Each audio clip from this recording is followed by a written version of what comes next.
If you've ever opened a Word document and wondered where the footnotes went, you're in the right place. In this quick tutorial, I'm going to show you exactly how to see footnotes in Word in just a few simple steps. This is really useful if you're working on an essay, report, research paper, or any document where footnotes matter. And if this video helps, make sure to hit that like button and subscribe for more easy Word tutorials. Let's jump right in.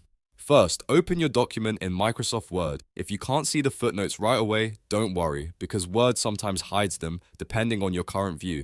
The first thing you want to do is go to the View tab at the top of Word. Once you're there, select Draft. Switching to Draft View makes it much easier to access footnotes and notes inside the document. After that, head over to the References tab.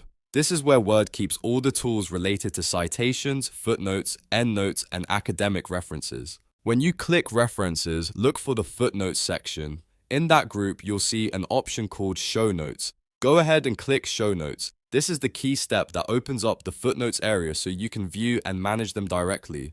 If Word asks you to choose between different note areas, check the Footnotes option and click OK. Once you do that, Word will take you straight to the Footnotes pane or the bottom of the page where the notes are stored. From here, you can read the footnotes, edit them, or make sure the citations are correct. This is especially helpful if you need to double check your formatting or verify a source before submitting your work. And that's really all there is to it. By switching to Draft View, going to References, and clicking Show Notes, you can easily see footnotes in Word whenever you need to. It's a simple process, but it can save you a lot of time if you work with academic or professional documents. If this tutorial helped you out, please give it a thumbs up, subscribe to the channel, and turn on notifications so you don't miss the next Word tip. Thanks for watching, and I'll see you in the next one.